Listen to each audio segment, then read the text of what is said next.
And we've got all the right in the world on our side. And there ain't no reason to be afraid. And there ain't no reason to not take the challenge dead on. Because I'm going to tell you who we come from, folks. We don't come from some weak, jellyback, spineless people.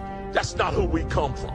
None of us. And it doesn't matter what color you are, what nation your folks hail from, how much money you got. We all share the same name. We are Americans. And at Bunker Hill, there was Americans. And at Fredericksburg and Gettysburg, there was Americans. And at Iwo Jima, raising that flag on Suribachi, it was Americans. And at Pork Chop Hill, there was Americans. Quezon, there was Americans. And on 9/11, there was Americans who ran towards those burning buildings. That is who you share your heritage with. You do not share your heritage with a weak and ineffective people who cower at the sight of trouble. You share your heritage with a strong and brave people who are determined to hold on to their freedom and for the freedom of future generations.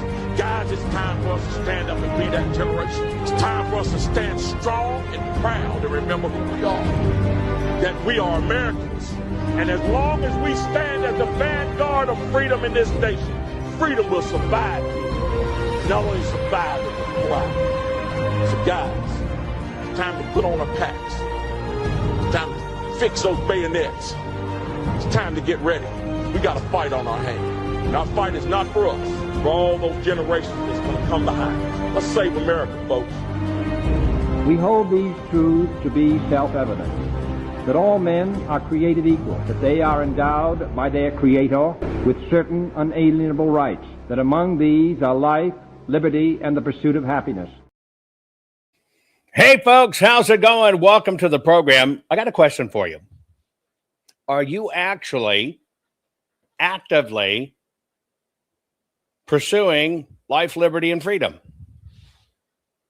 That's a literal question. Are you actually creating, orchestrating, manifesting, planning, and executing on the life you want? It's just a simple question. Put it in chat. I want to know if any of y'all are actually working a plan. And I don't mean thinking about it. Right?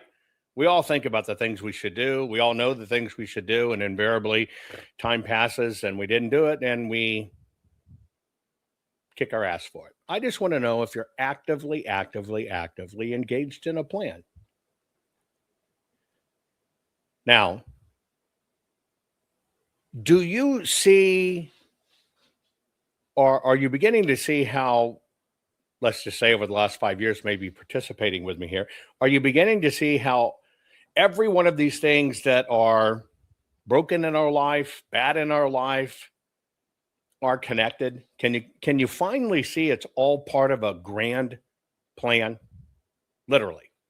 That it is a grand plan. It's not, these aren't individual isolated events, but they are more and more where you understand this is coordinated events at our expense in a system that wants to control people in brand new ways, right? I think I can see it. I didn't believe it before. I have to tell you honestly, I felt that there was no such thing as a big, bad cabal. I actually never believed it. I thought that stuff was total horseshit. And I thought it was total horseshit to think that there's some society or cabinet of men or people or whatever that were planning our demise. I'm just telling you honestly. I thought that was just total horseshit. I'm just being honest with you. I based it on just, understanding mankind, understanding corporations, understanding what it takes to get a lot of people, a lot of moving parts working together. Hell, in my own company, I had my home office I established in Dallas, Texas. And then I had Los Angeles, Chicago, New York City, Hong Kong, London, and I'm only dealing with 1,000, 2,000 people. It was even hard at that point to get people coordinated. And even in my own organization, when people had different values and different things at odd, odd. They believed completely different than what you believed as chairman, CEO, and founder. It was a struggle. And so I believed that there's no way it could have been a grand cabal. I really didn't. Then I decided to answer the call for my country. 2020, I saw what went on. I saw it early on. I made a video about it right after the election. Get a call from the White House. They want to know about QR codes and could they actually be dynamically changed, and are people seeing their codes changed? And since that's my, patent portfolio that's licensed across every mobile device there is, I was asked to look at it. Gave my answer, put my stuff out, and then it kind of took off in public, and the public is what demanded Arizona, which had the right to do a full forensic audit, demanded that they do forensically and do what I was asking with brand new tools, not the old system tools. And that's how it all started. And even then, I got to tell you, honestly, I'm just being honest, I never thought there was big bad cabal. I really didn't. I was so naive. And then so we get everything, and May 2021. Here we are 5 years later. Start to do the work. And as we start to submit the results, when you find out lawmakers didn't give a shit, and you really kind of get to see the inside working, I realized, wow, this stuff is real. The stuff I used to put out in the bullshit realm that it's not really true. And I realized the hard way that it was true. Very sad, but very true. And so what it did is it caused me to do for myself a mental enema. I can remember being so naive that I actually thought, when we'll just use elections, for example, you show, here it is, here's where it broke, here's what they did, here's this amount, that they go, oh my God, let's get on this. It's not. It's not like that at all. Ever. It's not like that at all. And so I learned a very valuable lesson. Don't put my own expectations, my own standards, my own ethics over lawmakers, because they don't have the same standard. They don't have the same ethics. They just don't. Now, I couldn't understand this. I know you may be the same. When you see something broken, see something wrong, especially criminal, whatever, and you show it, you expect your lawmakers to go, we won't stand for this. We better fix this stuff right now. I know that you would think that way. And we think that our lawmakers think that way. Not at all. So it was very sobering for me. And by the way, thank you for sharing, and share this everywhere, folks. We're only about education here. And today's program, I think, will be very enlightening, and we're not in their club. And isn't it funny? I have learned, yes, that's politics. And to me, to be in politics means you are going in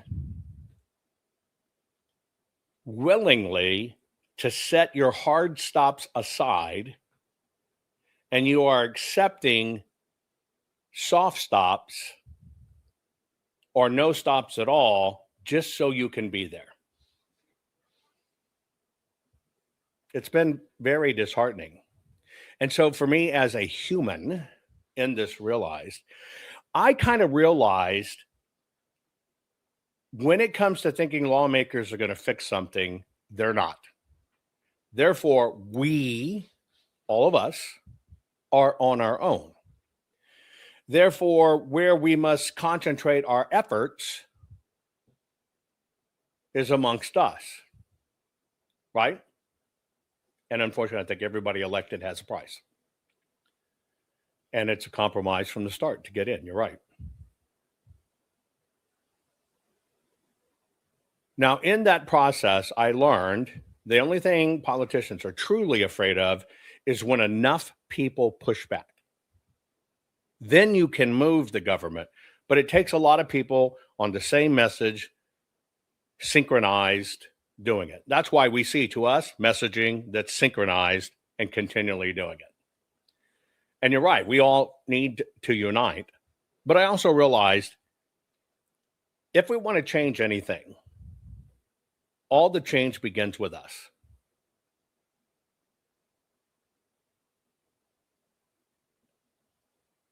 And that means we must change. And that means we must engage. And it also means, in a very ironic way, we must get very selfish about ourselves and our own families. We're it. Now we have to balance that juggling act between we're it and lawmakers are not going to fix anything. And we have to push ourselves to go on, to do, to create, to manifest, even to the point that some of us, it breaks us. Yeah.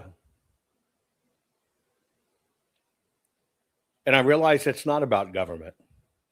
It's about people. The government can only thrive when the people are blind.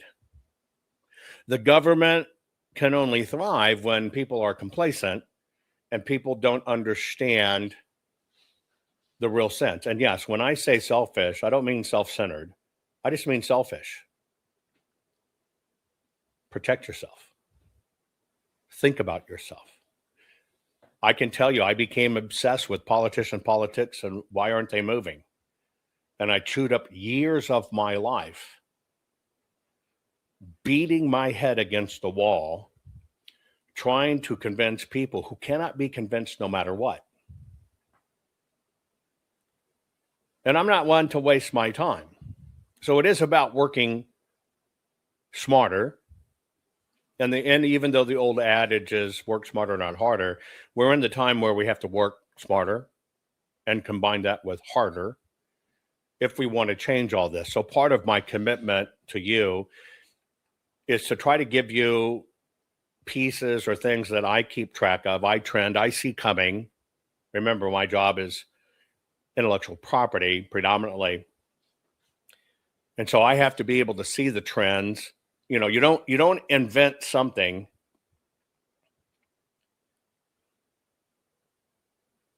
that's needed right at that moment in time and think you're going to make an impact. You got to be able to see it in advance so you can prepare, you can do it, you can stage it, you can bring it in.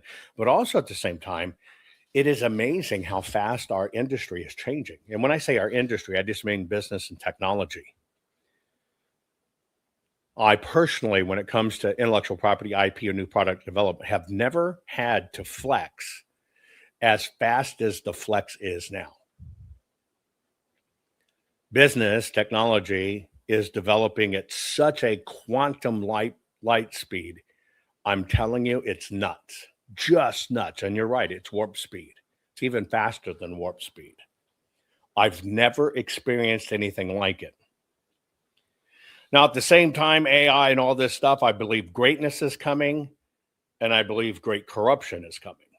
And we have to kind of balance those things. And ironically, when greatness is coming, you need to be prepared for it. And when great corruption, more than you can ever imagine, is coming, you need to prepare for it. And so this is part of my effort for you to try to make you the smartest patriot in the room. And so today's program, that's what we're going to talk about. I'm going to show you some of the things that I look at, I analyze to try to understand what's coming. And I still believe we're going to get clobbered in the midterms. And I believe that's going to be a massive war. And I believe all of this MAGA is dead and stuff is the system that already knows they're going to steal it. Look at those numbers.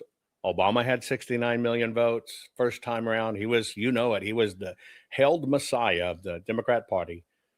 60, and he treated, who comes from an unknown and in days gets a Nobel All orchestrated.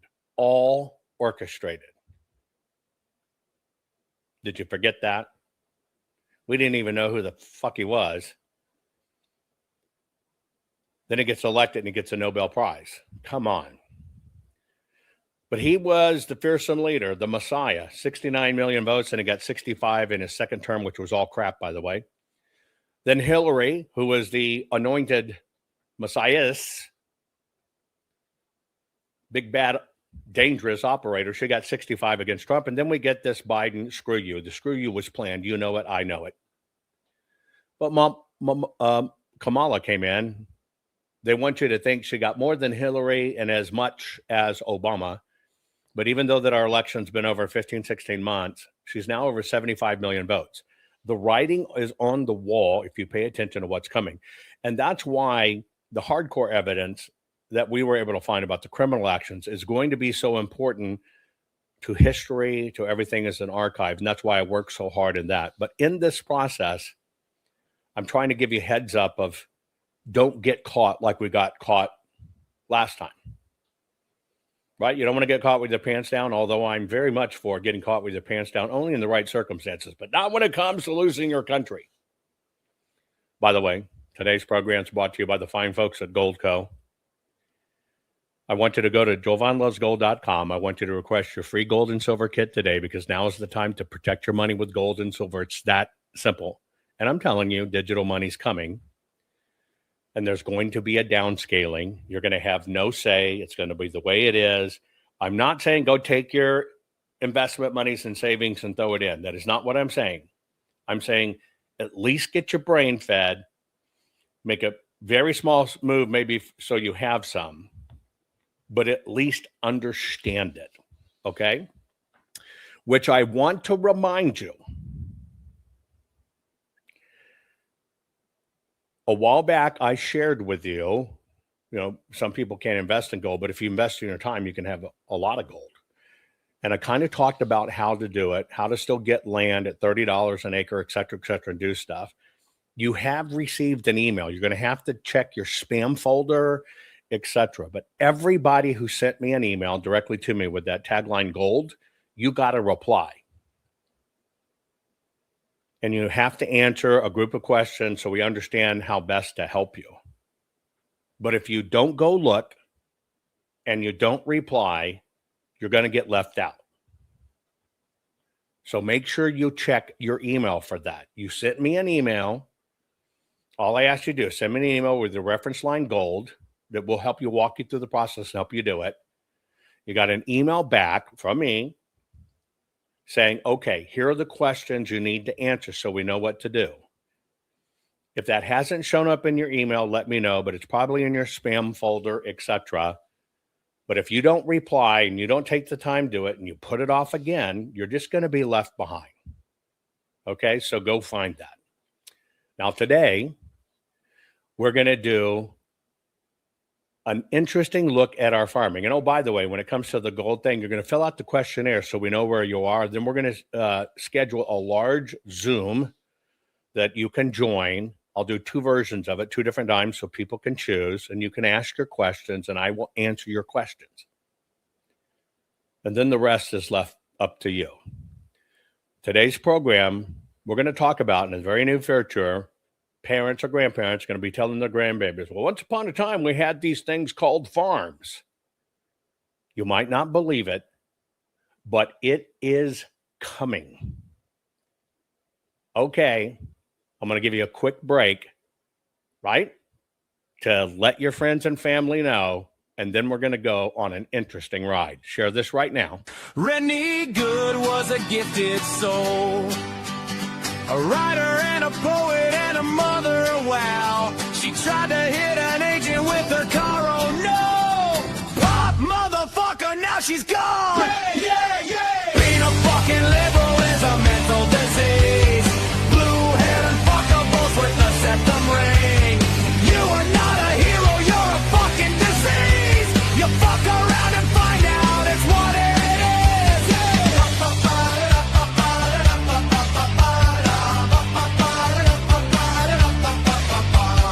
Jeffrey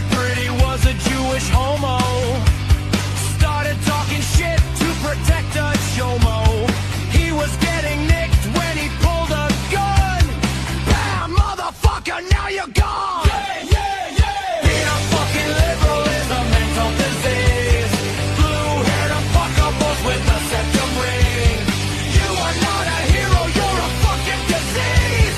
Fuck around and find out what that is.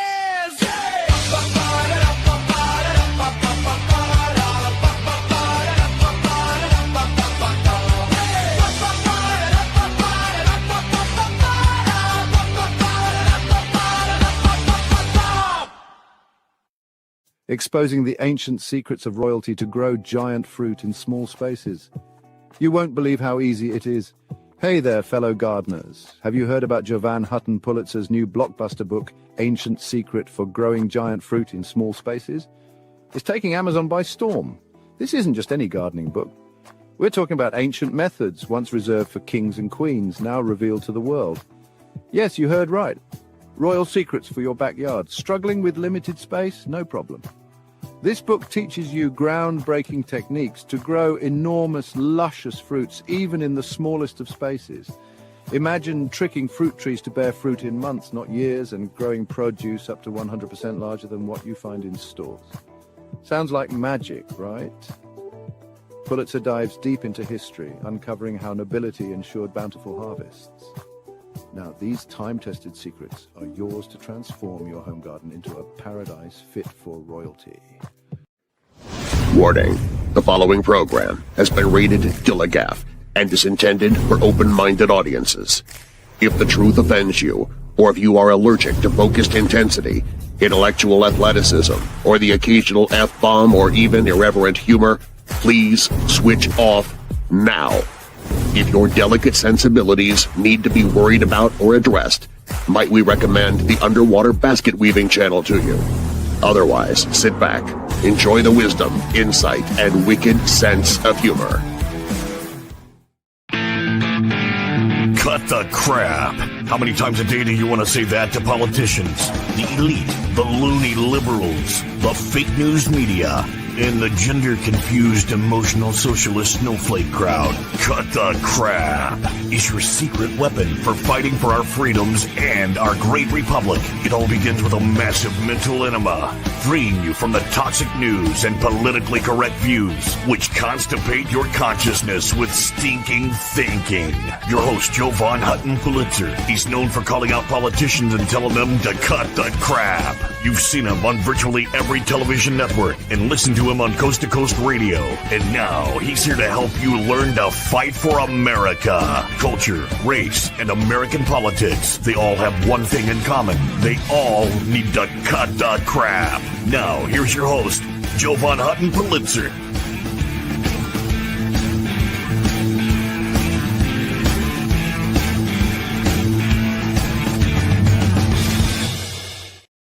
Okay, folks, imagine 10, 15 years from now, people telling their children, well, once upon a time, there were these things that were called farms. That too is coming. We're going to address it. We're going to go through it. I'm going to try to break this down at a pace and show you some of the things that I personally track in an attempt to understand what's going on and what's going to happen to us, and how do we cover our own ass and survive this system.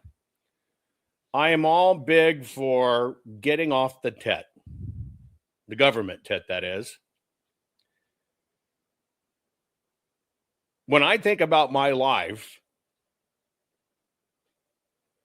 the most fantastic life I think anybody could have would be to control your own water, control your own food, have your land, control your own destiny, have nothing tied to the system. Zero tied to the system. You don't have a local phone. You're not on the power grid. You control your own power, and you have, Starlink, which is independent satellite network. So it's not really connected to the system, like your internet dial-up or fiber or whatever the case may be.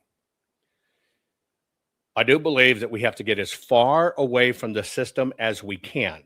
We have to reduce the tentacles, the tethers, the umbilical cords we have. Now, I saw somebody over, I guess, on YouTube was making a comment. They were looking for land, and they're asking $10,000 an acre. You got to be smart about land. One of the things I'm personally smart on is land. And if you ever want to drop me an email, I'll be glad to tell you my view and whatever about what you should do with land, what type of land you should have, strategically, what you should do. Many people have been untethered in the workforce because now they can work remote, and many people are leaving their jobs because they're figuring out how to work remote. Right? I know a guy was working a regular job, working stiff just like anybody else, taught himself how to use AI to make short movies and tell great stories. And all he started doing was telling history stories. Put it on Instagram and YouTube. It's blown up. And now from people watching, his revenues superseded what he did as a worker. And now he's on his own. That's an untethering from the system. And that's a utilization of the system. 3 years ago, you never thought, oh, what? I'm going to leave this,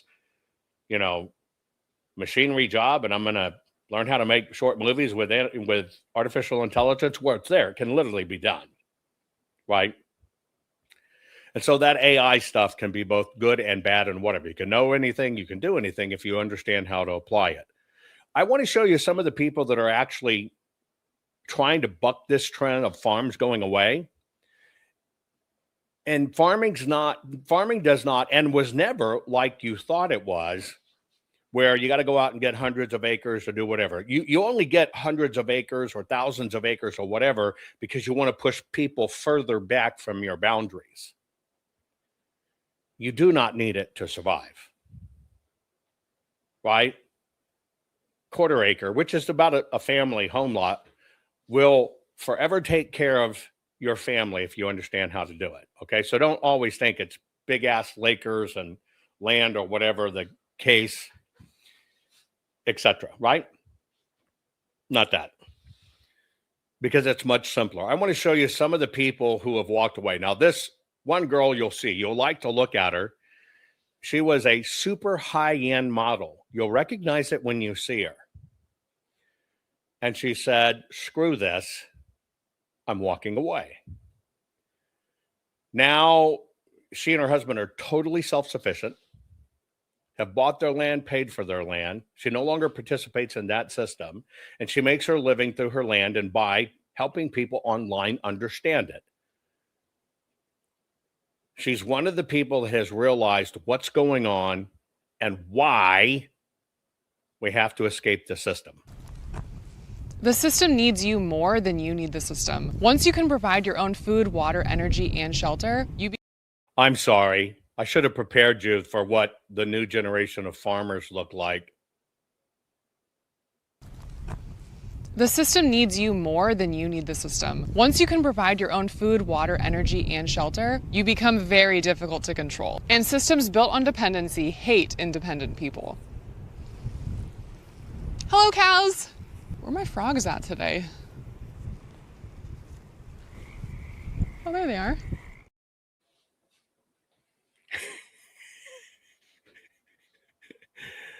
I know you instantly thought about planting melons, but people are doing this. And you do not have to be young to do it. But we got a problem. We've lost 536,543 farms. Over 500,000 farms gone. At the same time, we've lost 165 million acres of farmland. This is one of the trends I watch. In fact, I've done a few programs on this topic. Farms are disappearing at an astonishing rate, right? It's all because of human laziness and apathy. That's why you can look at photos of us as humans in general, spring break or whatever, and we're in the 70s and we're all thin and fit and we all look great, and you look now and we're blubbery. Falling for it myself. But the human condition doesn't look for the harder path and doesn't necessarily look for the healthier path. You have to work at it. Is inherently lazy and does things to undermine itself. Humans are the only species that will spray food with poison to stop other creatures from eating it and then go and eat it themselves. You ever thought about just that simple truth? We use poison to kill pests and farming. It also kills the ground, kills everything else. To keep the pests from eating it, just so we eat it and we ingest it and store it in our bodies instead. Humans are the only species that will spray food with poison to stop other creatures from eating it and then go and eat it themselves. It's shocking. It's shocking. 1,900 food production companies in the past year have been destroyed. The two largest egg manufacturers in the United States have burnt down in the past 36 hours. We've had 2 planes smash into meat processing centers.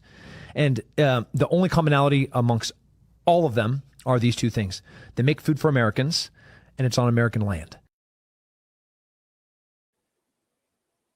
You think that's coincidence? You think all these fires breaking out in these places is coincidence? No, it's all part of the con. It's all part of the push-pull, and there are big sinister forces behind it. You start to see people like Bill Gates gobble up farmland, and you read what his foundation says about farming. When they say that we're going to have a particular type of agriculture, they want large blocks run by the government or by private consortia where they say we're not going to have animal-based proteins, we're not going to have stockyards, we're not going to have turkey farms, we're not going to have chicken. The academic mind always has the answers, but never in the real world. And they do a lot of damage.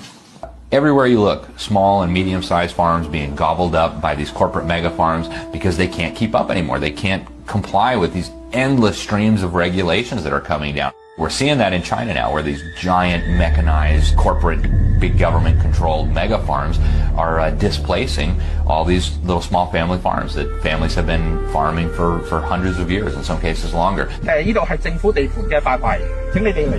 moving them all off their little plots of land and moving them into these big horrific mega cities that they have built. And we're going to see that all over the world with the decimation of small farms. So if they're not bankrupted by economic forces, the government itself will shut them down. Everything is falling apart. There is a shortage of food. Many people do not have enough money to eat every day. Now, some people think I want to massage your thinking of a small farm. Anytime you hear small farm and what I'm doing today, I'm talking about just make it your backyard. You don't gonna have to put on overalls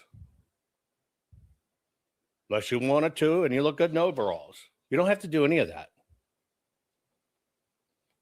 This is about survival, feeding your family, and just making sure you can do it. But all of this is synthetic.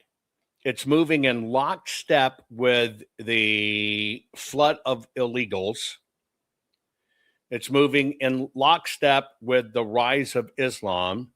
And as you see those cities falling, you see new laws come in that have no legit reason for being there other than to destroy the farmer. Here's a sample in the UK. My family have been farming here since the 16th and 17th century on the Knockmill Downs, like many of the traditional hill chief farming families in the area. They're joining the commonage owned or claimed by the Lismore estate. My sheep and the sheep belong to my relations are going back to the 16th, 17th century and have never been fully taken off the hill. They've been on the hill, we've been farming it since then. Now we're at a stage now where the Lismore estate are insisting on raising the rent by 900%. And I don't think personally that's fair. Now this has a big impact on my family so far, because by they increasing the rent so far, I've not paid, my subsidies haven't been paid last year to me due to the fact that I have not agreed to pay this increase without any consultation or debate with the Lismore estate, which they refused to do so far. And without my subsidies, I'm basically facing financial difficulties, because that's the only income I have really coming in. I work on a social scheme for the rural development 3 days a week, but my main income is the subsidies from my sheep and sheep farming. I'm a traditional hill sheep farmer, like that is my job, that is my living, like. And if I haven't that, it's non-viable for me to be here, and for my son to continue farming out for future generations, my grandsons.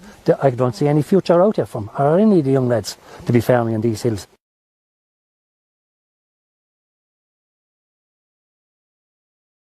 I want to explain to you how this works, and it's going on in Ireland, but let me explain how it works. So I'm going to do a little bit of translating, right? Literally, the land in Ireland is just basically kind of rented. In the UK, you don't really own it. What people don't understand about the UK system, they see houses, they see neighborhoods. But when you hear that somebody is a lord this or lord that, let me tell you how it really works in that system. It's the feudal system socialized.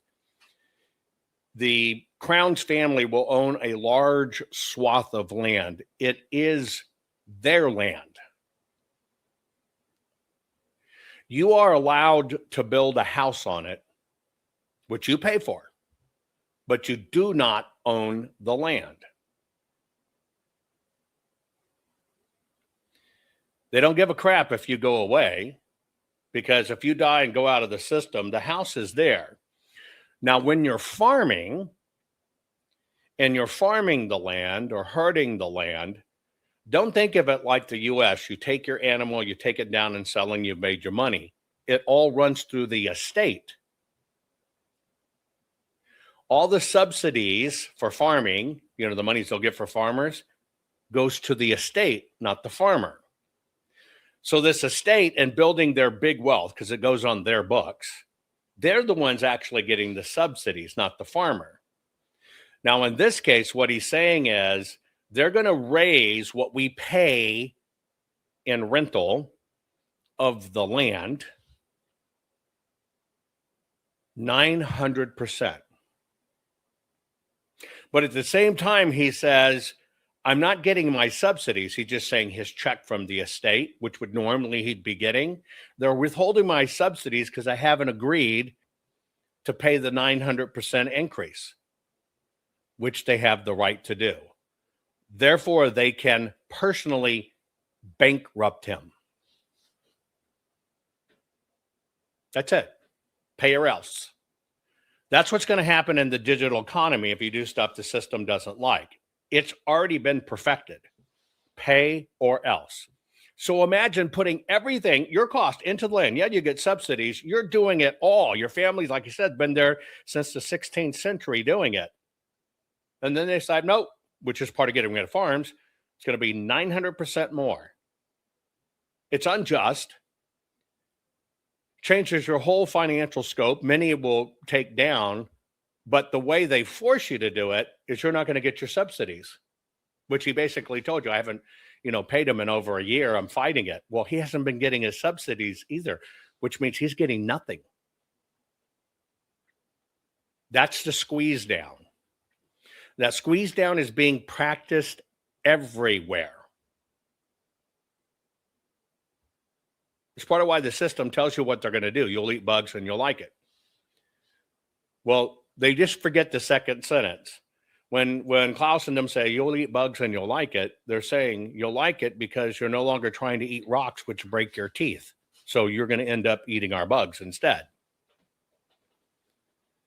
We're going to explore this in depth. I'm going to give you some ways out and stuff, but that's what's going on. Now, in the United States of America, it's happening, a little different plan, but it's happening here as well. Not many people realize our food is being controlled by corporations from seed to supermarket. 4 firms control a majority of global seed and pesticide sales. Just 4 also control a majority of beef at 85%, chicken at 51%, and pork at 66%. When you finally get to the supermarket, it's also just 4 corporations that control 69% of the US grocery market. So I just launched my map of over 30,000 farms and ranches with everything you could want, from grass-fed beef to pasture-raised eggs and raw honey. And already Already 4,000 of you have used it, showing us that shopping local is the future. This will allow us freedom from the chokehold major corporations have on the food system for a better decentralized one.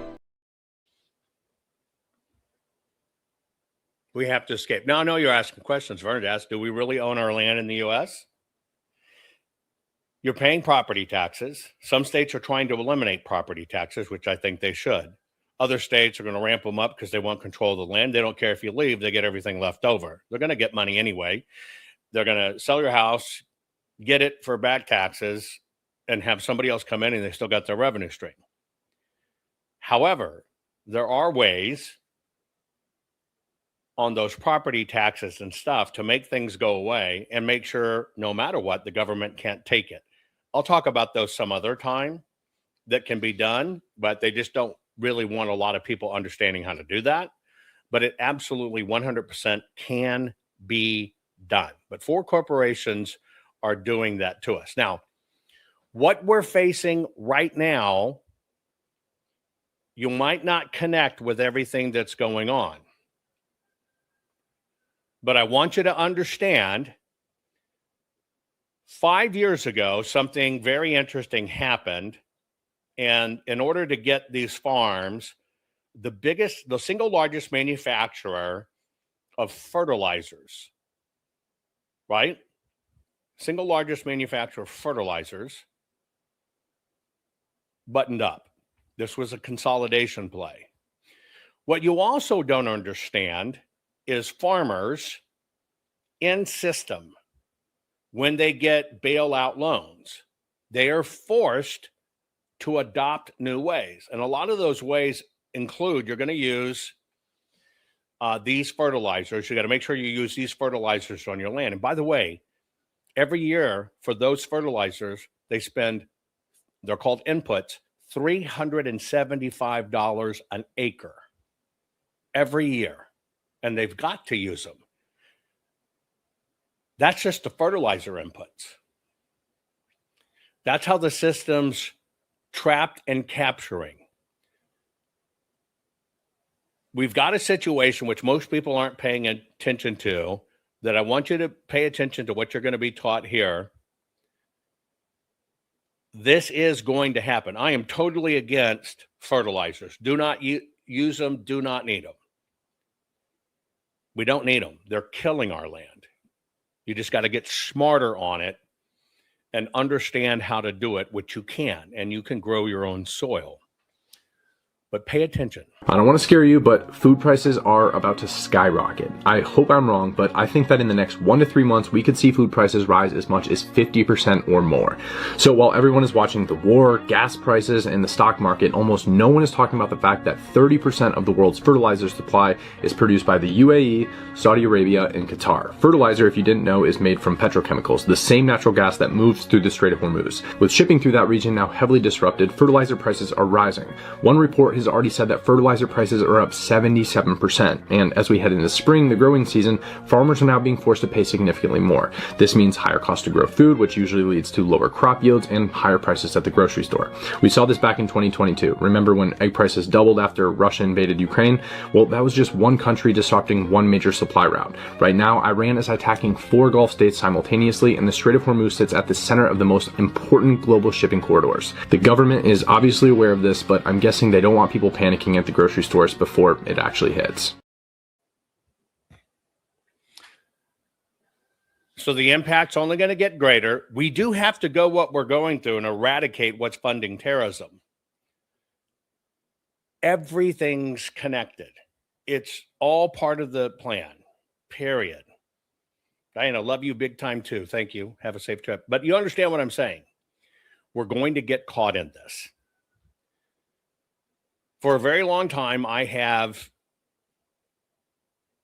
begged you to pay attention to this stuff. It's why I did the various books I did, like the Food Forest Bible. This is different. This, if you really want to do the work and the planning, a type of garden you plant once and it will forever produce. By the way, they knocked it off. I did an ebook. I'll never do an ebook again. They took the ebook, they cracked it, knocked off the food forest part of it, but not how to not use pesticides and all that. So make sure it's my name on the book right?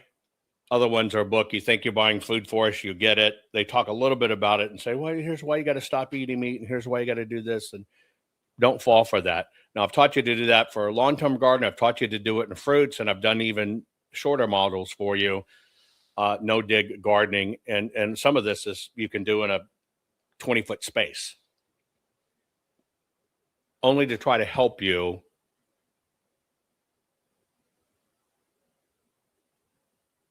do whatever you can to set yourself free. I want to give you some stats. Just so you understand what I'm talking about today, there is going to be a time when you're going to say, people are going to say, well, we used to have these things called a farm. Just like trying to teach young kids what a rotary phone is, or they don't even know what a payphone is. A pager, what's that? A typewriter? You've seen it. You've seen it. I want to give you some figures that I just want you to understand, please. Okay? Right now, the consolidation effect, okay, of what's going on with our food supply is very close to 95% consolidation. Somebody mentioned rabbit poop being on Etsy. You can either buy rabbit poop on Etsy, or for the same price for that bag, you can buy a rabbit, which you can have at your house in your backyard, and you feed them the grass clippings and all your leftovers, and you make it continually for yourself. Just FYI. Here's what's going on. We're going to look at 25 through 26 corporate data of what's going on, okay? What is considered highly concentrated, meaning there's the economists worry about, is that you got a 60% concentration level. We have reached that. If you go back and look at reports about it should never, moderately consolidated industries is 40%. Highly consolidated industries are between that 40% and 60%. 60% and above are holy shit. But you know what I'm saying? Period. And by the way, if you think rabbits aren't kosher and you're Jewish, you have free will. Don't eat them. Get hungry, do eat them. It solves itself. You follow what I'm saying? So right now, let's look at seeds and what is called agrochemicals, the stuff, the implant, right? There's only 4 big companies. It's already happened. 4 big companies. Bayer, Corteva, Syngenta, and BASF. And BASF is the one that stopped producing fertilizers. Right now, those 4 control 56% of global commercial seeds. They control 61% of global pesticides, meaning this has already happened. Now, if you're watching some of these countries, when somebody has a small farm and they're growing heirloom seeds, you know, the stuff you pass on, like I grow my great-great-grandfather's okra. It's from the early 1800s. Keep the seeds, keep them in the freezer, you can do it. But let me tell you something. Again, the blueprint's coming, why you need to pay attention to seeds, and I did a program on seeds that you need to understand, okay? Period. But in the UK and other places, if you now sell your heirloom seeds, you have to register with the government. They know where you are. You have to agree to certain compliance things. It's how they get a hook. And depending upon what you do, you have to pay anywhere from $1,000 to a $10,000 license fee to the country to be able to do it. Most farmers don't even make that much from the seeds. They do it because it's the right thing to do. So you see how they're even starving that out and making it criminal. By the way, if you get caught, they get to take your land. Now, if we were to look at those four groups, I told you that they had 56% of the global seeds, 61% of the pesticides. Let's break it by crop. They control 84% of corn and soybeans.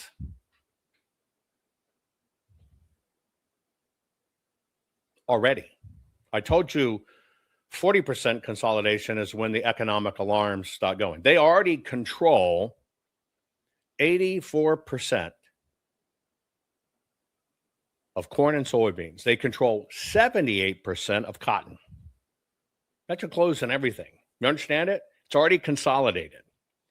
Now let's look at meat processing. Okay? Meat processing, where the plant where you take it in my life, it was just a phone call to your processor. Hey, I'm going to bring this in. And, they'll, you get in within a day. No big deal. Right now, the wait to get a steer in across the nation is averaging over a year. Over a year. Now, what happened is new regulations, new stuff, but Tyson, JBS, Cargill, and National Beef have now consolidated 85% of the beef packing industry, 67% of pork, and almost an equal amount in chicken. So they bought up the processors. I know people in my life, I'm headed this way too. You're going to build your own cold room and you're going to have your own processing. You might hate to do it, but you're going to have to do it. Family's going to go together. And one of my family places, the neighbors already did it. They basically, tiled and built a meat processing room only for the family, not for resale to the public, where it has all the devices and tools, and you butcher the animal yourself and learn how to do it. That's been consolidated. Now let's talk about where you get it. So even though seeds have been consolidated, fertilizer's been consolidated, processing and packaging's been consolidated. Okay. Well, let's look at your grocery store. Again, it has been consolidated to 4 companies: Walmart, Kroger, Albertsons, etc. 4. They control 70% of the grocery store market, and in some states, it's 90%. Right? Farm machinery, again, has been consolidated. Buy your tractor, buy your whatever. It's been consolidated to 43%. The animal pharmaceuticals, they can't afford to have any animals go away. They're feeding them poor feed on poor land. It's making the animals sick. They have to douse them with antibiotics to keep them alive. Well, that field got consolidated. Now they're over 50%. At the farm level,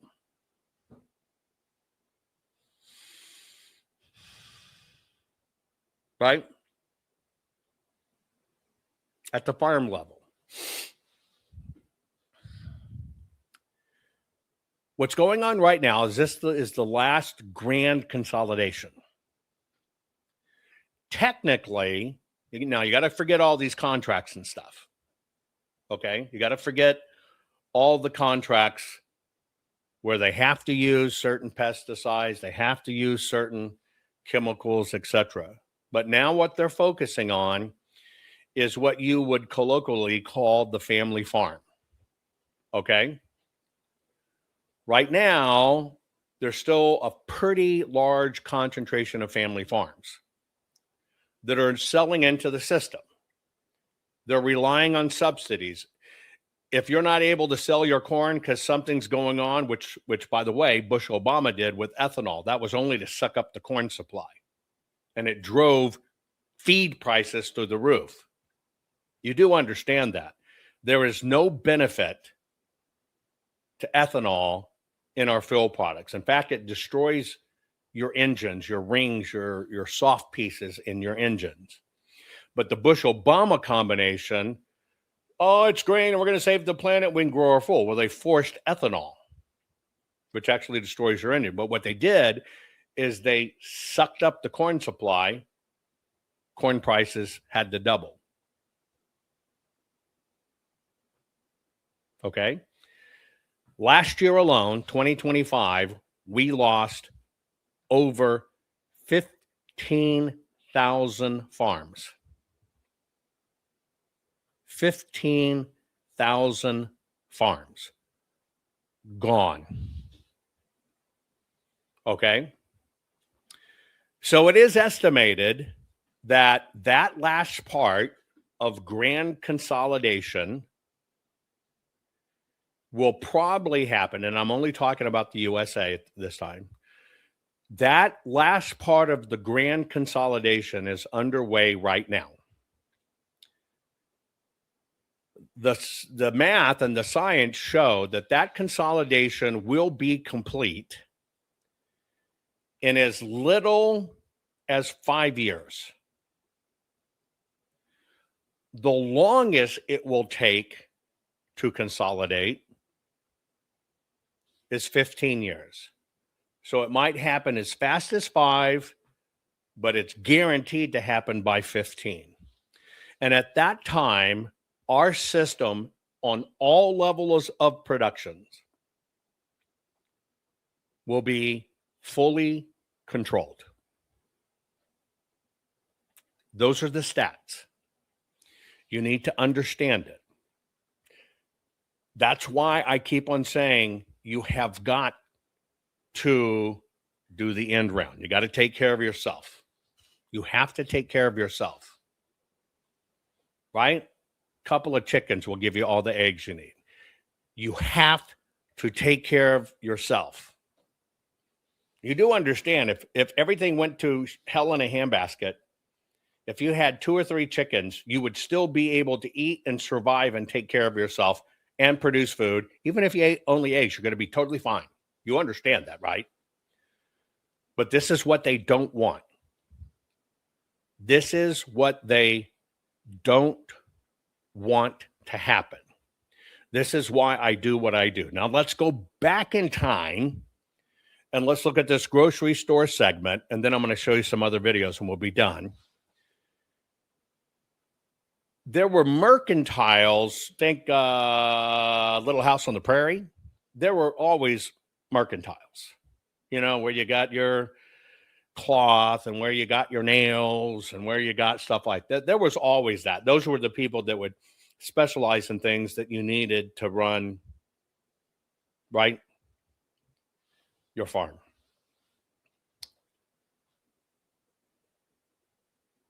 Some of those farmers would make agreements to take their produce in, and it kind of helped everybody. And you had the local clerk who would find the things you wanted. Again, the Olson family, Little House on the Prairie. During the 1910s to the 1920s, A&P expanded, and basically that was where let's just do something that's just a grocery, not a mercantile, but just a grocery. And we'll bring the things you need. And this was the advent of people moving to cities. Okay, so A&P was the first. And then in Memphis in 1916, you had Piggly Wigglies. I remember the Piggly Wiggly in our neighborhood. I always laughed when I did it. It was Piggly Wiggly in 1916 that introduced people to the phenomenon of walking the aisles, picking your own items, and checking out. Well, that kind of solidified the grocery store concept, okay? That's where they perfected the model of, wait a minute, if we buy in bulk, we can get it cheaper. We pass a little bit of that cheaper to people, they'll get it, okay? So in 1930s, it expanded a little bit with what was called a true supermarket. And that was dry goods, produce, and meat under one roof. Okay? Dry goods, meat, and under one roof. Meaning they consolidated the pieces, they just didn't have specialties, right? So now everything was there for your eating needs. And that's what happened in the 1930s with a grocery store chain called King and Cullen. The AP followed as well. And then we had the Great Depression. Now, because of their buying power during the Great Depression, where the people in cities were stuck, it kind of made people more friendly to grocery stores. And it was mainly because they were in the city and they had, refrigeration and economy of scales of being a national chain. Now, during World War II, this is the only time it ever happened. During World War II, when there was, pickup metal for the war effort, women working in factories for the war effort because the men were away, our home gardening skyrocketed. Entire neighborhoods, right? And there was just a mass of abundance, right, of food being grown. People's lawns in the 1900s in the city, they wanted to be disassociated with the farmer. And so the lawns were ornamental, right? Ornamental lawns and flowers and whatever in towns, and on the edge of town is the farmers. But during the war, right, at its height, 80% of what was being eaten in the home, right, was grown at the home.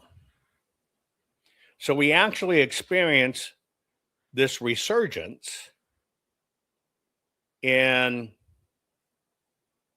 getting back to basics. And it's what saved our nation and fed our nation in a severe crisis. Now, when the war was over, a few things happened. The war machines that were producing tanks and trucks and ships, they needed to manufacture something. So that's really when farm equipment really took off. Nobody's here with a tractor. You know what I'm saying? Get rid of your horses or whatever. But then they had this byproduct of chemical warfare and bombs.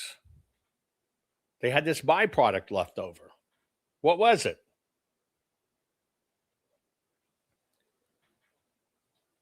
Fertilizer. Now maybe you understand Timothy McVeigh in Oklahoma. I'm not getting into conspiracy theories. You don't have to post anything about it. I'm making a comment. I'm not changing it to this topic. I'm just making a comment. But that's why the truck was loaded with fertilizer. That's the fuel for the blast. Right? And then the system learned, because they were packing foods for the army in cans, all of that done. That's where your canned coffee comes from. They go, oh, hey, 30-year-old coffee, grind it, put it in here for the soldiers. Everything happened. It kind of changed everything. And because everybody was worn out and everybody wanted the new fingal diggy, new word, you can use it. Okay. And yes, your fish are an excellent source of fertilizer. Never throw away the skin, the guts, or anything. And even if you don't eat fish, you should be raising fish just to be your fertilizer. Anyway. Oh, by the way, you can go to a lot of the fish markets. Some people don't know this. Find in your area the fish markets that are dealing in fish. You can actually, if they haven't already committed it, you can go get barrels and barrels of the guts, the heads, the scales, and the tails, and it will smell like shit. But you can get it, right? And you can do two things with it. You put it right in your rows with your crops, and then whatever you don't use, you let it rot and become this gray, sticky brown soup, and it's just as good. You can do that, just so you know. Okay. So we had this post-World War II decline. Everybody's worn out. Everybody was stressed, and everybody was working their ass off to survive. And we did it. And we did it. What happened? A rush in the system told you it's been hard. It's been hard for the country. You've gone through hard times. Let us do it to you, whatever. and you can get it in a can, you can get it fixed, you can do this and whatever, and we'll do it all for you. So backyard gardens basically disappeared in suburban homes. They were everywhere. And you traded your backyard gardens for lawns and patios and decorative plants. Edible gardens went away, and rose gardens took up, and our food became an industrialized commodity. Now, there's only been 2 times when gardening has had a resurgence since then.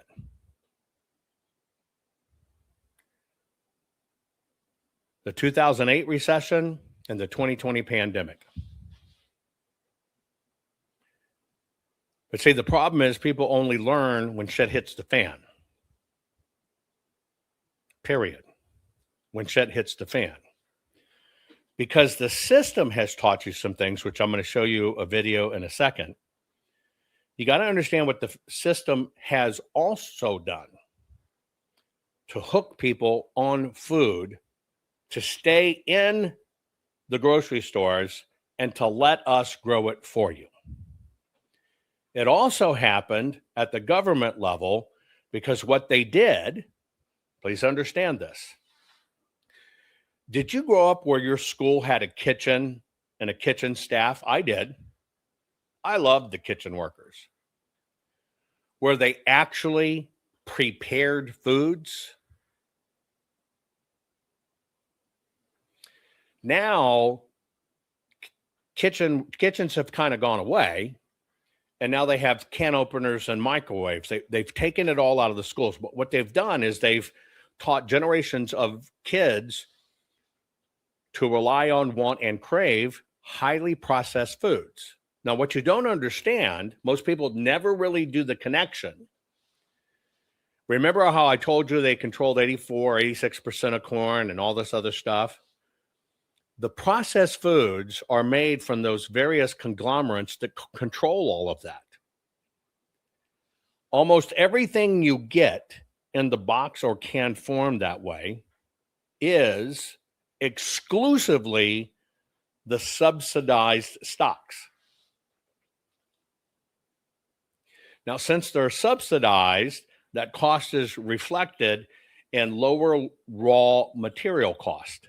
And so what they do is they churn out very high volumes of food on automated lines. They use cheap fillers, right? The flavoring is chemical and preservatives.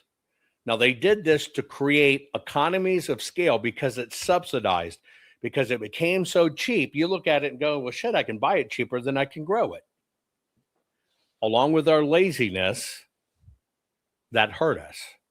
Now, when you live in a whole world, an organic world, right, where you really want to do right by your family, you understand it takes work. And very few people are willing to work for it. And that's what the system depended on. Because, see, whole fresh produce requires labor intensity, very careful harvesting, and no processing. But you can't manufacture those in the same way. Okay? That is also why, from the chemical standpoint, there's so many chemicals put in the foods, especially in snacks, that they will many times last years without spoiling, right? And that's why they have all the packaging stuff they did. And by going that way, they also don't need refrigeration trucks. And by going that way, they don't have a lot of stock waste because they're throwing them away. The only one thing that has that throwaway stuff is, right, the meats and produce. And that's why they're changing that. Okay? You have to understand. Now, Whole Foods, why Whole Foods and stuff? Not the grocery store, although the grocery store, but not the grocery store. Why Whole Foods costs more is the perishable factor. Because they will perish. That's it. That's all there is. The only way they don't perish at home, freezing, dehydrating, canning. None of your food, any food you have to have, right, has to perish. But our whole subsidy system for snacks, billions and billions annually, focus around corn, soy, wheat, and beet sugar, which is the foundation for snacks, ultra-processed foods, and soda, right? Also, they intentionally zoom up the calorie content, right? Because you get hooked on the calories. And so I want you to understand how this happens. I want to show you in this program some people that are breaking free, because we don't want to get to the point. We're very close to once upon a time there was a thing called farms. There were farms. We can't get there. So I want to show you how some of this works. Nobody is talking about how there used to be 6.8 million farms across the United States, and there's only 1.9 million farms today. There used to be 6.8 million farms in 1935 when the US population was around 127 million people. Whereas today there's 333 million people living in this country and only 1.89 million farms left to serve them. Where have all these farms gone? Big ag conglomerates that are destroying the planet have absorbed a lot of these small to medium-sized farms. Some nefarious billionaires have bought up this farmland to turn it into manufacturing sites or places for solar farms. Investment companies are buying up this farmland, leveling the farm, the barn on the property, and turning it into unaffordable housing units that we don't need. And in some cases, farmers are getting out of the business of farming just because it's been so grueling on them and they don't necessarily have someone to pass it on to. Maybe they didn't have kids. This is the most important thing, in my opinion, facing us right now. If we continue on this trend, there's going to be less than 1 million farms left in this country in the next 10 years. Then who's going to feed us? Think about it. $24 trillion worth of farmland, farming assets, and barns are going to be for sale over the next 20 years. It was reported in the 2025 Farmers Almanac. It's so important that you and I buy this farmland as opposed to these conglomerates, these corporations that want to get their fingers in it. Not only is it important for our future food supply chain, it's also important for the environment because all of those actors are destroying it. And more people need to talk about this. I'm breaking it all down here.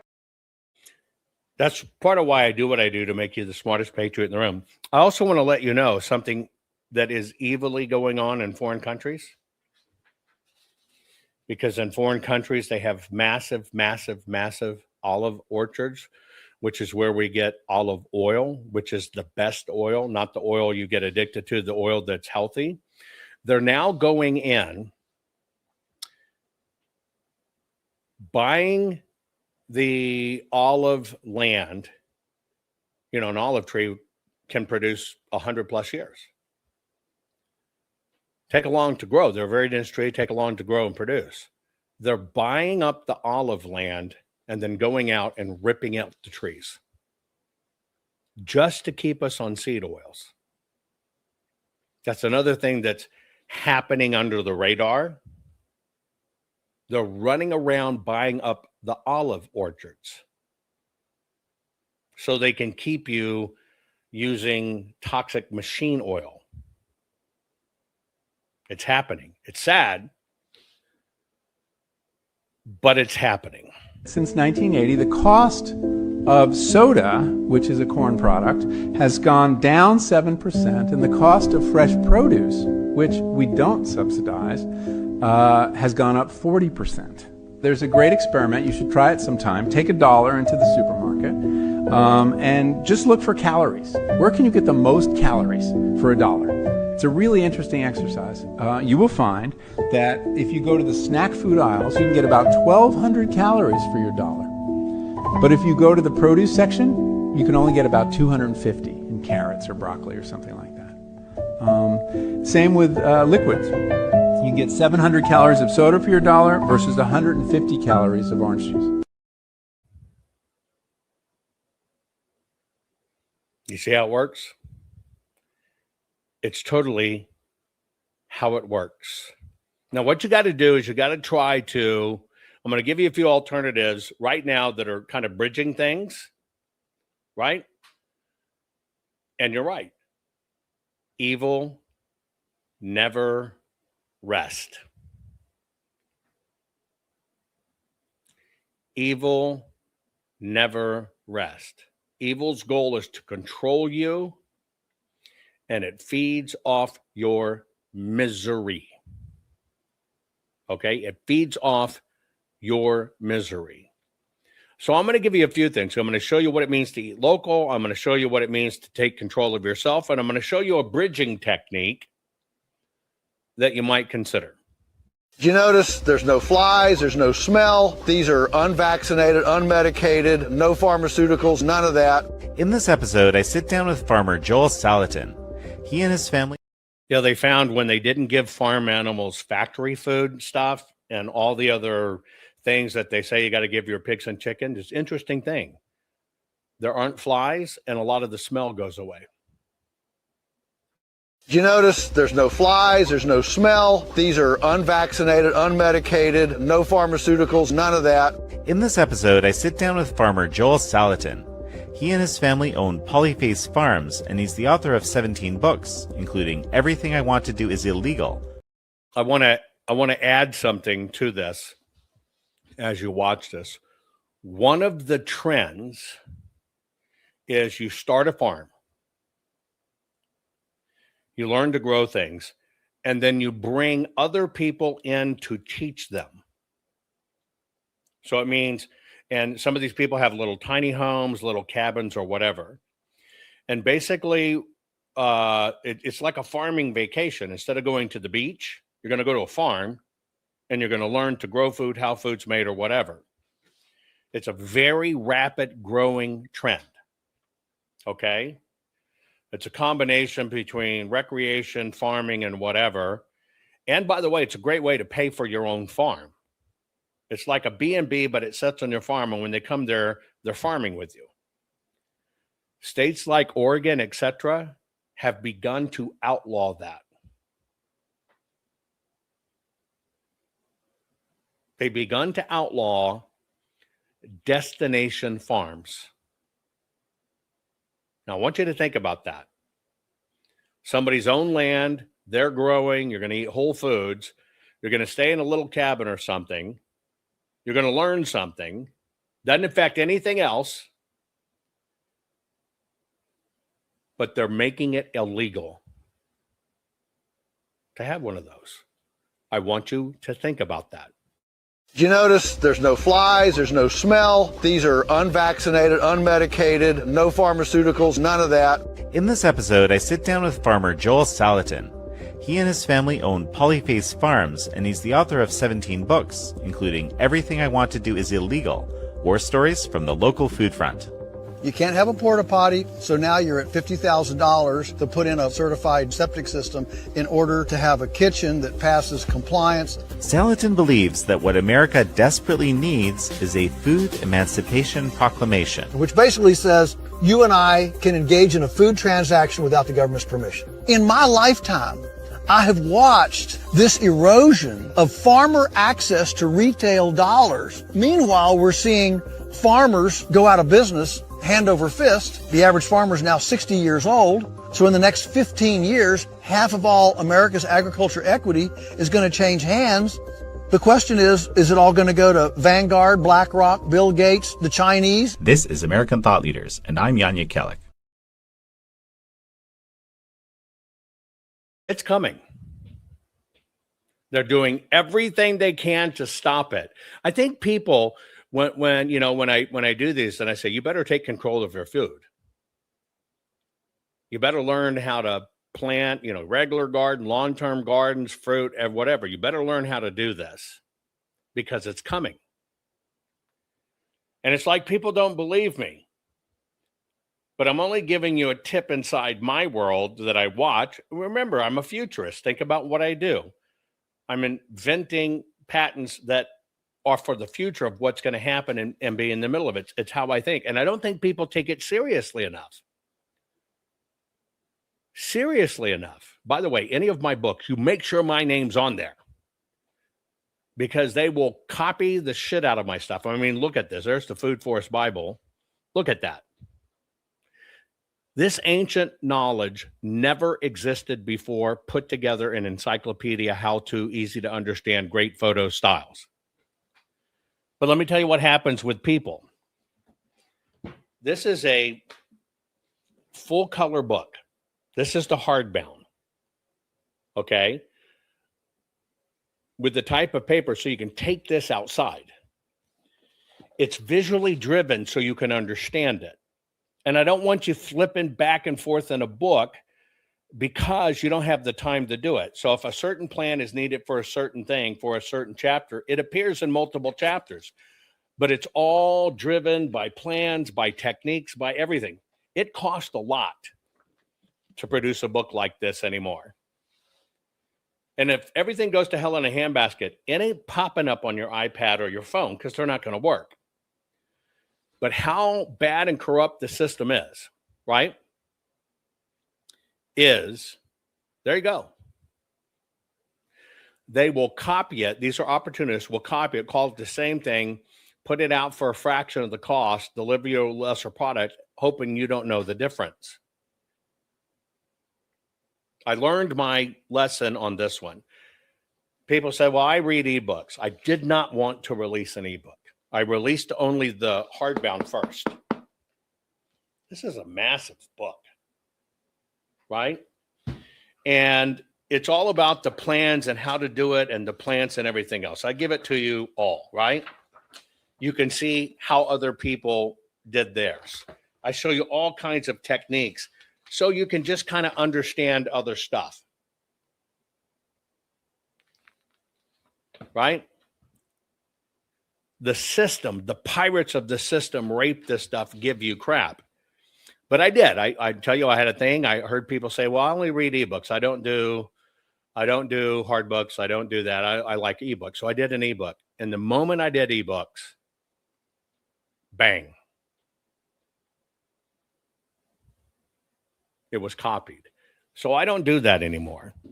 Now, some of them, I'll do a smaller format one like this one. This is the, where you don't want to have to plant and dig. A lot of people just don't want to dig, etc.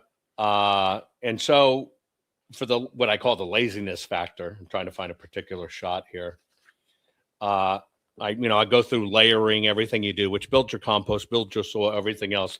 But this is no dig, no weed. But the reason you can't find it in ebook, which I'm not going to do, is because I don't want people reaping it off, because all they're trying to do is misguide you. And then I did giant fruit the same way, right? Same way. I did release paperback version, though, in an attempt to bring the cost down. But when we're dealing with fruits and vegetables and flowers and identification, I want to let you know, I can't bring myself to do black and white versions because you can't see the nuances in some of the stuff. In this one, I think I did a black and white version if you want it, because it's fairly easy to understand. But in the other stuff, the more sophisticated stuff, I couldn't do it. But the system wants you to stay away from this.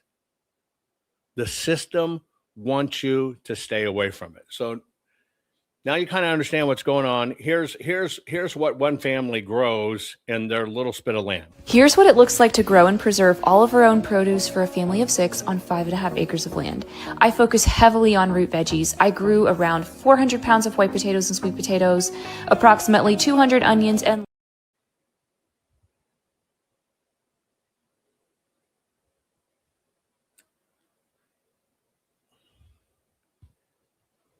literally hundreds and hundreds of pounds. And you can do it. You possess this skill. We just don't possess the work ethic or the desire. That's what we have to undo. Here's what it looks like to grow and preserve all of our own produce for a family of 6 on 5.5 acres of land. I focus heavily on root veggies. I grew around 400 pounds of white potatoes and sweet potatoes, approximately 200 onions, and lots of butternut squash. These crops store so well in our cold room, no preserving needed. I grew 120 pounds of carrots to store in plastic bags in a refrigerator in our basement. These will last all winter this way. I canned up gallons of tomato products, marinara, barbecue, ketchup, and more, along with zucchini relish, pickles, green beans, and raspberry jam. My berry plants gave me bowlfuls of raspberries and strawberries that I store in my freezer, along with sweet corn, green beans, broccoli, and more. This year we grew dried beans and dent corn, which are phenomenal self-sufficiency foods because they can be dried in the garden and then stored for years at room temp without spoiling. I harvested and dried herbs over the summer and now have them stored away in glass jars for teas, medicine, seasonings, and soap making. Now, she's what they now refer to as a trad wife, a traditional wife, who you see her putting the work in, and yes, it's hard work. You do understand that people are doing this together. Families are doing it together. Neighbors are doing this together. You can load share, crowdsource the work, right? I know people that, and they don't have farms yet, but somebody buys a case of something. Yeah, makes me tired and overwhelmed. You don't have to be that way. You can throw sovereign parties. And what that means is one person's going to go down to the farmer market. They're going to buy the big case of tomatoes, let's say. Then you can find your local farmers. You can do it all over.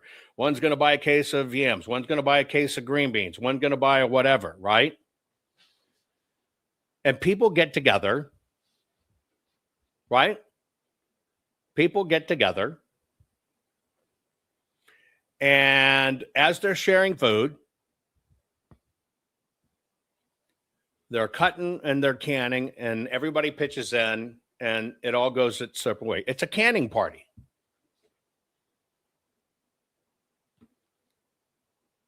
You can do it. The incentive is you got to understand, you're going to have to learn how to do this if you want to survive. It can't. Now, somebody asked about the giant fruit in small spaces. Small spaces, your backyard. It works in your backyard, works in your apartment, works in any climate. That's what this is, okay? You can do every bit of this. You can do every bit of this. Period. You can do it. And you need to be thinking about it, right? You need to think about it. I'm going to tell you, if you can just get started and learn, the very first time you understand and you step back and look and you've got all this stuff and you've got it prepared and you have your first meal with your own stuff, right? You don't need a canning kitchen. You don't need any of that. In fact, now you can get your water bath canner and it comes with a little plug-in top coil, right? Burner coil. You can put it somewhere else and let it do it. Or you can do it outside. Doesn't have to really even be in your kitchen. But I'm telling you, you can do this. You can also find 1,000 excuses not to. But here's the deal. In stages, when you realize you can start reducing this stuff down, there's satisfaction in breaking free. And then when you pop open some of those cans and all of you did it, man, it tastes great. The only next level is you grew it yourself. You put it in the can. It tastes great. You will actually never go back.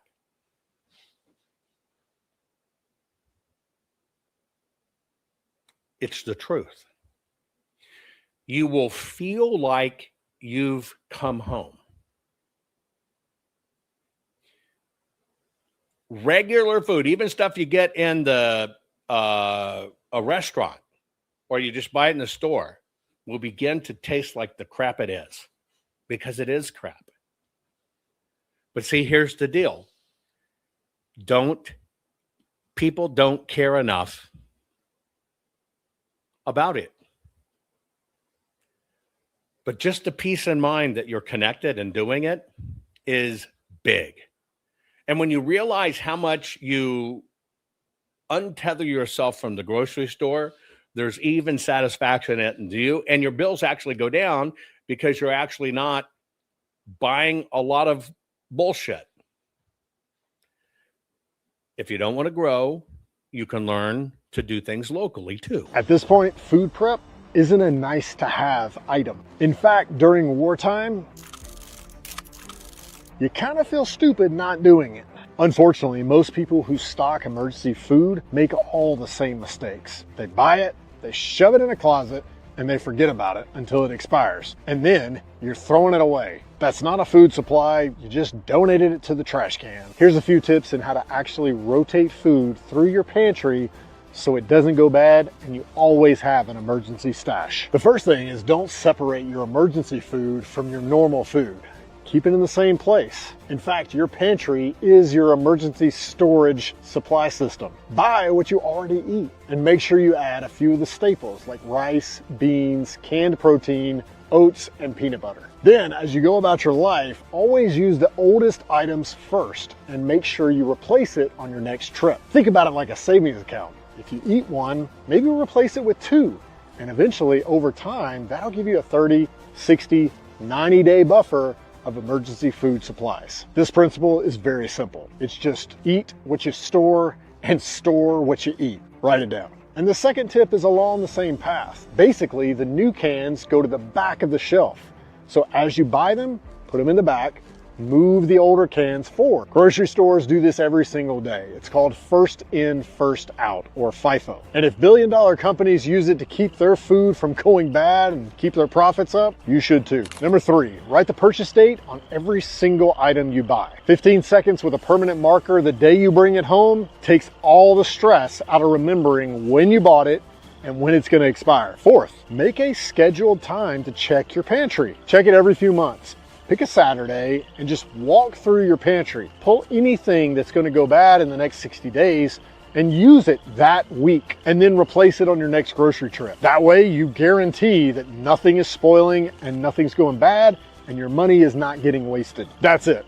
Really simple. No spreadsheets, no apps, no freeze-dried buckets, just a marker, a system, and 10 minutes every 3 months to make sure your supply rotates through and you don't have to worry about throwing away emergency supplies when they spoil. All right, stay sovereign, friends. So this is how I grocery shop without a grocery store. And until I get my own farm, this will have to do. I care so much about where our food comes from, how it's grown, how it's processed, and of course, why it costs what it costs and what impact it has on the soil. And I'm not farming yet, but this is my in-between. I order our groceries online through Azure. It's not like a typical store at all. It's more like a co-op, more like a modern food co-op. You order online, then once a month, you meet at a local pickup spot where you get your groceries, you pick your nearest drop ship location. It sounds really complicated, but once you do it, it's so simple. This video that you're watching right here includes 2 months worth of my family's shopping hauls. These are a lot of our household staples. I focus on simple, basic, single ingredient foods like flours and oils and beans and fruits and meats.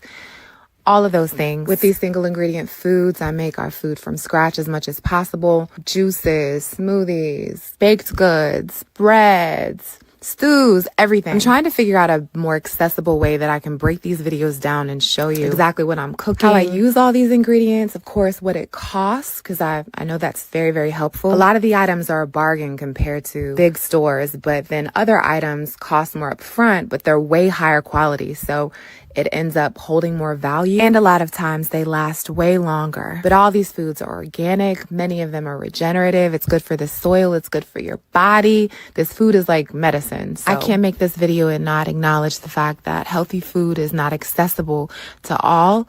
So if you are able to access healthy food, you could try this food for yourself and maybe share some with the family. It's not about perfection. It's about intention.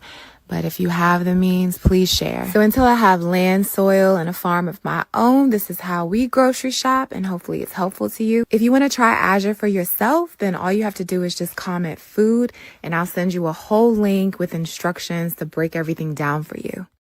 It's a crazy idea, but hear me out. No more grocery stores, just small local farms. This is what a typical grocery haul looks like. To get it out of the way, it is much more expensive and less convenient. One of the biggest differences has been getting all organic, seasonal, local produce. You see some of the most major differences in nutritional quality and freshness, like this heirloom variety of watermelon. Conventional produce does not have black seeds like this because they are controlled by the big chemical companies. Difference in quality of meat too is major, especially the colors. The difference between regenerative practices and industrially farmed meat is literally night and day. I have missed some of my favorite tropical fruits like avocado and banana, but it's been awesome to get closer to the source of my food and see how it's properly grown and raised near me. I found all these products using the localized farmers market app. So there's alternatives out there if you don't own your land. One of the things that I've designed and will do this summer at one of our family places, we have an old cabin. And the cabin is on a pier and beam structure. So you can do this anywhere you have a pier and beam structure. But some of the old linoleum on the floor is going to be replaced anyway. And while that's coming out, and you can see down the couple of 3 feet below the house, I'm digging down 8 feet. Just about the size of a closet. Digging down 8 feet. And in that 8 feet, you'll see basically about a foot of gravel on the bottom, a liner and a foot of gravel on the bottom. The walls get a piece of the, you'll call it styrofoam, but you can put them right against the dirt walls, and then you can stack cinder blocks up, whatever you want. You don't have to mortar them. You don't have to do anything. And you can literally use it as your cold room. And all you do is that gap between your hole, right, which you would put a lid on, put a wooden lid on, you'll put a little styrofoam on it so it kind of shuts on itself. But on that hole going back up to your subfloor, you just kind of frame it in, right? Put a little insulation on the outside and inside, meaning styrofoam. And then literally that for the room, it can be on the very edge. You still have your wooden floor, but you cut it where you have a pop-up door. Now you got your root cellar and cold room in the house. And you can do it. You literally can do it.